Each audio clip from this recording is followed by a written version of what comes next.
But I'll be damned if I lose a ton of money unexpectedly for something that's not fair. That I will not stand for.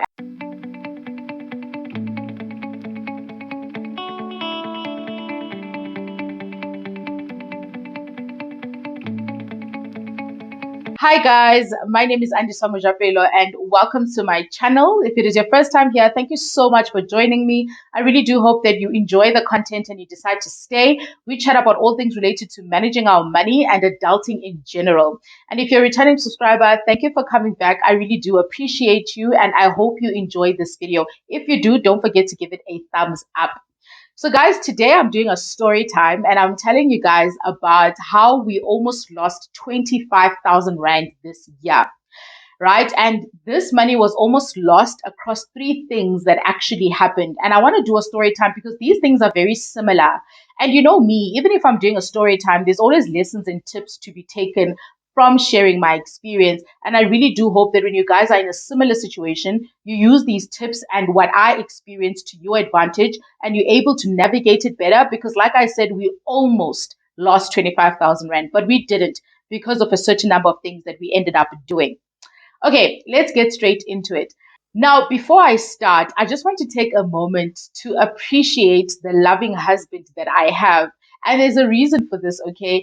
Besides the support that he gives me with the channel and the work that goes into it, etc., I'm so grateful for the fact that he's always so willing for me to share our experiences, as in his and my experiences together with you guys whenever he feels like there's an opportunity for you to benefit or to learn from what we went through. He's always so open to me sharing details and being transparent, which I don't take lightly because he's a very private person. So for him to be open to me sharing with transparency is really something I don't take lightly, and I appreciate him so much for that. Okay, now that that is out of the way, let's get straight into it.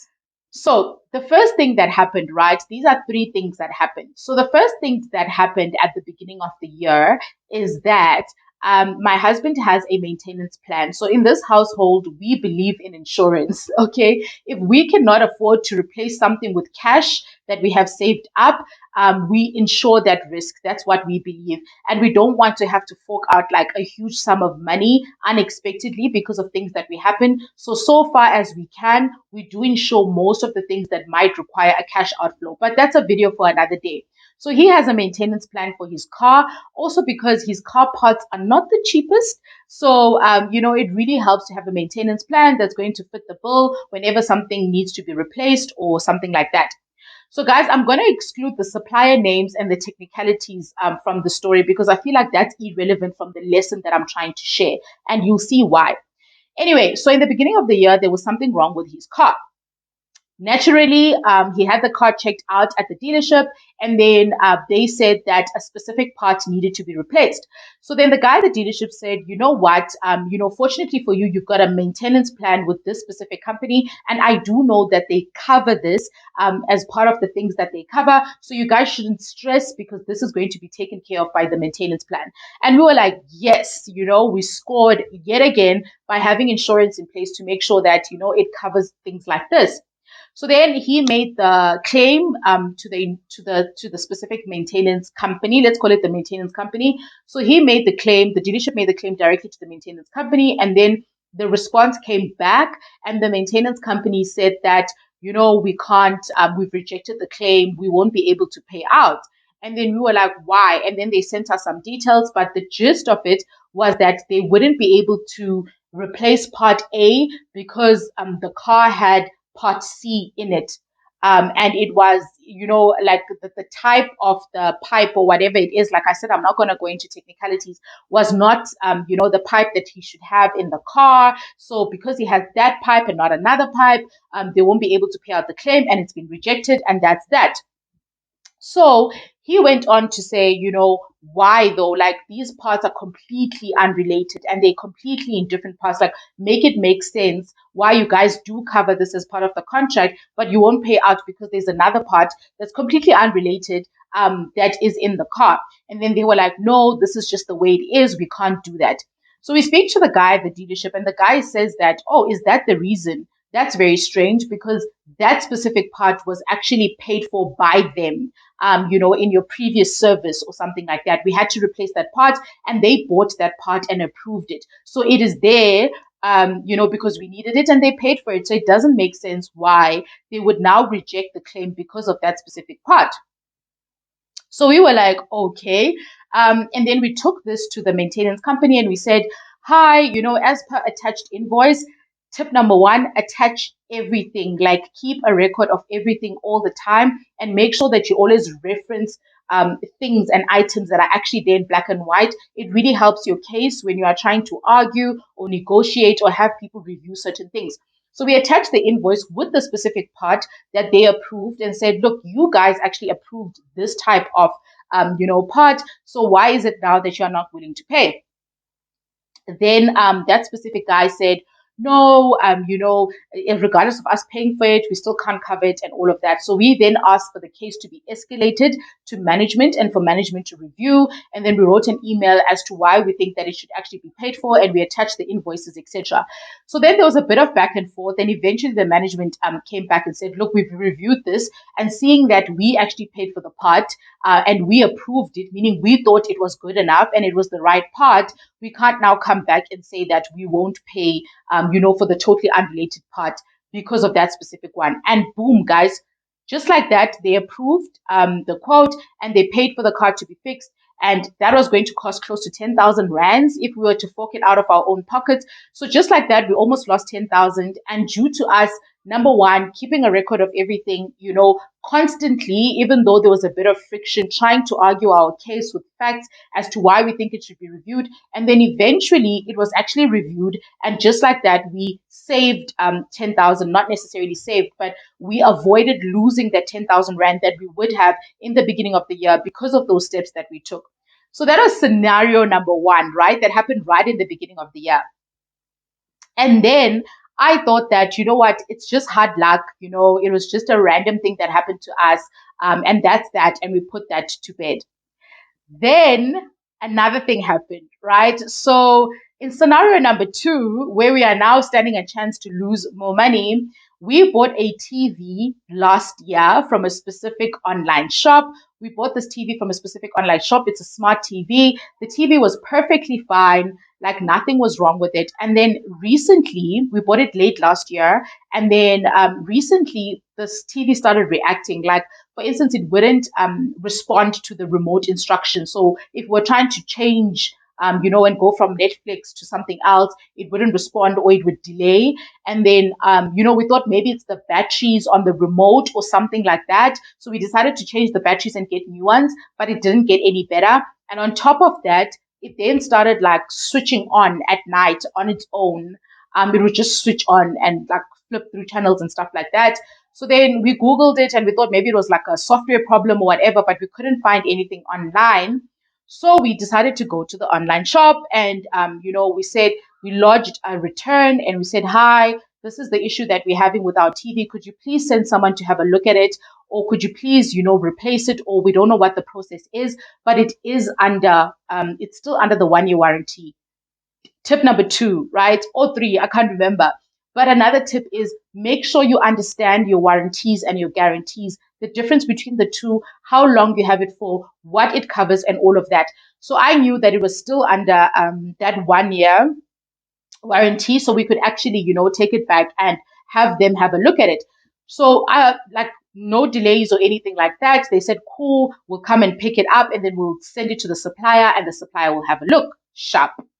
So 2 days later, the courier person comes and then, so what we did is to ensure that the TV was in good condition, because remember that the TV was perfectly fine, guys. It still had the plastic on it. Everything was fine physically. The problem was this switching on and off and stuff like that. So we went to buy bubble wrap at Westpac. We took the original box. That's another thing. I kept the original packaging. We took the original packaging of the TV. We bought bubble wrap. We wrapped it nicely with the remote and everything, and we put it in the box. So then the guy comes to fetch the TV, right? And on fetching the TV, both my husband and I were at home, and he comes in and he's like, okay, I came to fetch the TV. And I'm like, okay, cool. are we just going to give you the TV? And he's like, yes. And I'm like, but isn't there supposed to be like some paperwork that we sign to show that the TV is in great condition, or rather to write down the defects or something? Are you just going to take the TV just like that? He's like, yes, ma'am, we don't do any, any process where we fill documentation. And I'm like, well, that's weird, because what if something happens to the TV? Like, how would we know who's responsible? Guys, I'm completely saying this not knowing what's going to happen. I'm just asking. Like, I just felt like it was a bit weird not to inspect the product before you take it on, into your responsibility or whatever. So then the guy says, no, there's no such thing. We just pick up the stuff and we ship it off to the supplier. Sharp. Then I get emails. This specific online shop is quite good at tracking and keeping you updated with what's happening. So then I get an email that the TV has been taken to the warehouse. Then I get another email to say, okay, the TV now is from the warehouse. It's traveling to the supplier. Then I get another email. And I remember the day I got the email, I was busy doing my nails because I was going to a wedding. So I get an email saying, hi, we regret to inform you that we can't assist you with the TV because there's clear physical customer damage or something like that. But basically, they were saying that it's clear that I have done something to the TV and that's why the TV is not working. And I was just confused because I was like, but the TV is fine internally. So, like, how did they identify that I did something internally? It was just confusing. So then I scrolled down and they actually attached the pictures of the TV. Guys, I kid you not, the TV had a huge crack across the screen. Like a huge crack across the screen. And I look at the pictures and I'm like, what on earth is going on, right? Even my nail technician was like, huh? Like, why do you look so shocked? So I tell her what's going on. And then I forward it to my husband and I'm like, please have a look at the pictures. And then he's like, but the TV was perfectly fine. We even put it like in bubble wrap and everything and in the box. What's going on? So I respond to that email. I'm like, hi, I'm just confused as to how the TV is in this condition, because if you look at what I reported to be wrong, physical damage was not part of this. And it makes no sense for me to return something that has a huge crack across the screen that's clearly broken and then say that it's coming on and off at night. That is just there's a disconnect there. And he's like, okay, he won't be able to assist me, but he'll get someone from the online shop to give me a call. So the online shop does give me a call after multiple attempts of me getting a hold of them. That's another tip, guys. If you want something sorted, it's not going to be easy. I feel like whenever you need to have something resolved, it's way more difficult to have it resolved than it is to purchase. So you're going to have to follow up. You're going to have to email. You're going to have to chase.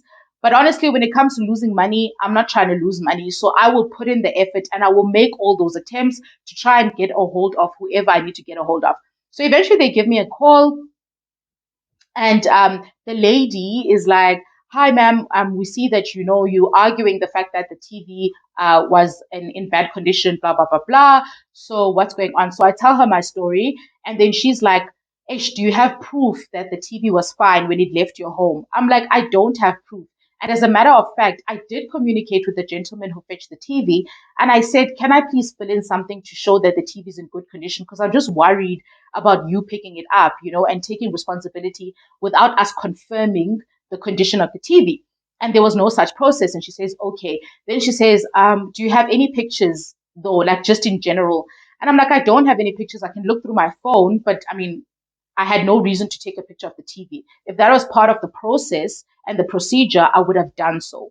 She says, okay. Then after hanging up, I actually find a picture on my phone where I had taken a picture of something on the TV that was playing for a friend, and I sent her that picture with the date timestamp to say this is the last picture I have of the TV. As you can see, the TV was in perfect condition. There were no cracks or anything like that at this specific date, which was about a week before it was picked up. The TV was fine, and that's all I have. I'm not sure what the other guy has on his side. Then, guys, I kid you not, for like 2 days, there's complete silence. And the lady left saying that, she's going to investigate and she'll let me know. I received no response from this online shop. Nothing was said. And then 2 days later, my account is credited with the value of the TV, which is close to 10,000 Rand. So my account is credited with that specific amount. And that was that. Nobody said anything. Nobody said we looked at CCTV cameras and we saw that it was damaged at the warehouse or nothing. just like that, the money came back and I could replace the TV. So that was the second instance where I could have lost that money, but I didn't, because I was just chasing, communicating, supplying the proof that I had, wanting to speak to different people and all those type of things. And when this second thing happened, I really started thinking to myself, what if I had just kept quiet? What if I had just said, oh, okay, it's my fault, or there's nothing that can be done and it's fine. I would have lost, or we would have lost that money. And even in the first instance, had we kept quiet, had we not escalated, had we not done anything, that money would have been gone, right? So now we're on 20,000 Rand. The third scenario, right? So the third scenario happened very recently. And what happened there is that we had a family trip to the Eastern Cape, and we took a rental vehicle for the trip, and we took it from this specific rental company. And we booked it for Friday to return Monday. So Friday morning, we took the car out to return Monday morning. Obviously, unlimited kilometer option because the Eastern Cape is very far. So we were not trying to pay per kilometer and all of that. So that was what we booked for. We scheduled for that and we paid for it. We took the trip. On Sunday, we were traveling in the afternoon and we actually ended up arriving in Joburg in the evening, right? We thought we'd arrive very late at night, but we arrived in the evening. And then my husband had to go to Limpopo as well. So then he decided that instead of like taking the car back Monday morning at 7 in the morning, let him rather take the car Sunday night and just park it there because they're going to check it in the morning on Monday anyway, and then he knows that the car is there. He doesn't have to rush back on Monday and all of those things and be delayed. We thought we were doing a great thing because instead of bringing the car Monday morning, we're actually bringing it Sunday night. Sharp. We return the car. And then normally what happens when you take a rental, if you are familiar with the process, they hold a deposit that is supposed to, come back to you after the rental if there isn't any extra charges or anything like that. So it always comes back. We've done this before with the same rental company. Then what happens is a few days after the return, instead of the entire deposit coming back, they actually, instead of the entire deposit reflecting, they deduct a specific amount of money. They deduct like over 5,000 Rand. And we were just confused because the only thing we were expecting is maybe like the 11 Rand e-toll that we had to pay or something like that. But it was more than 5,000 Rand. And we were just taken aback on some, what on earth happened? We were expecting the entire deposit back, but now 5,000 Rand is being deducted and we don't understand why. So they then emailed the invoice. And when they emailed the invoice, we noticed that they charged us per kilometer now, not unlimited. And we were like, huh? Why would you do that? And then we called the rental company and we asked what's going on. And then they say that we're sorry, but you were supposed to return the car on Monday morning. And because you returned it on Sunday night instead of Monday morning, we've now changed the deal to be a limited kilometer deal. And therefore, you're paying for 1,000 plus kilometers and you're paying per kilometer. Huh? And I literally like asked the lady to repeat what she's saying. And she said exactly the same thing, that because you brought the car a few hours earlier, we are now charging you on a kilometer basis. And that's why you're paying more than 5,000 Rand more than you had budgeted for. So I obviously asked her to repeat this because I just couldn't understand. And she kept saying the same thing. And I obviously argued that. And I was like, that is not fair. We had an emergency out of the province and we thought that we won't make it in time on Monday in the morning. So we decided to return the car at night, knowing that you're going to check it Monday morning. And she was like, no, she was adamant that there's nothing you can do. There's nothing we can do, ma'am. We are so sorry. And they were also communicating with my husband. We're so sorry. There's nothing we can do. The money has to be charged because we changed the deal. So then she's changing the deal on the basis that the car was kept for less than the minimum amount of time. So apparently you have to keep the car for 3 days in order to qualify for unlimited. We kept the car for less than that. So now they were changing the entire contract, which didn't make any sense, So I'm not going to bore you guys with the in-between, but this was the most difficult case, the most recent one, because there was a lot of back and forth.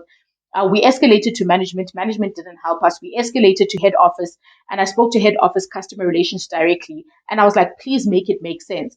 And one of the things that we picked up in this investigation of ours is that the invoice the date on the invoice was actually incorrect. They had the date as the return on Saturday instead of Sunday. So, as per invoice, the date was Saturday instead of Sunday, and that's why they were changing the contract to limited kilometers. And if they actually use the right date, which is Sunday night, it would change everything. But they completely missed that. They completely missed that the date was incorrect. They completely missed that the car was there on Sunday and not Saturday, and that's why there was all this confusion. Another tip: investigate, investigate, investigate, check the facts, be adamant about understanding. And if you are uncomfortable about something, guys, read the fine print, ask for the contract, look at the invoice, all of those things, because at the end of the day, it is your money on the line that you stand to lose. So we picked up that discrepancy on the invoice. We sent her another email with the invoice attached saying that the date is incorrect. We also attached the parking ticket. So my husband, thank God, has gotten into the habit, like me, of keeping everything. So he actually had a copy of the parking ticket, which had the date and the time at which we dropped off the car, which obviously opposes what they have on the invoice. And he said, we sent that in the attachment and we wrote an email and we said, look, your dates are wrong. Again, she came back and said, there's nothing we can do. And then I kid you not, guys, we were close to giving up this time. I was probably not going to give up because I don't, but we were close to giving up this time. And then she sent a final email. We didn't even respond to the previous email where she said, after the parking ticket and the invoice, there's nothing we can do. She responded to an email, and maybe I'll add the email here.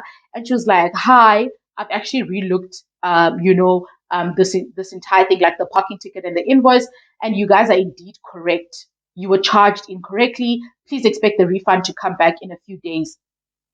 Just like that.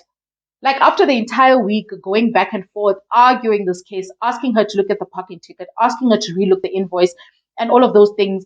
And, the person assisting us being adamant about the fact that it is correct and there's nothing that can be done. We were close to thinking that our 5,000 Rand is gone. And just like that, she literally says, hi, I relooked this and, we're going to reimburse you in the next couple of days. Guys, that's 5,000 Rand that was deducted, that we would have lost had we not argued this. So first instance, 10 plus 5, that's 25,000 Rand that we would have lost this year had we not done all of those things, which is keep your receipts, keep your proof, read your terms and conditions, overlook your contract, understand your warranties, understand your guarantees, also work with trusted suppliers. Because although there was a lot of, pull back and push and all of those things, but in the end, because they've got a reputation to uphold, they were not trying to, just completely ignore us. They were engaging, sometimes with support and sometimes with not. But I think those are my tips from this video and my story time experience, guys, is please make sure you are doing all of those things and make sure you are dealing with trusted suppliers. Because, I don't mind losing out on an opportunity to make money. I don't mind, when my investments go down because the markets are down. But I'll be damned if I lose a ton of money unexpectedly for something that's not fair.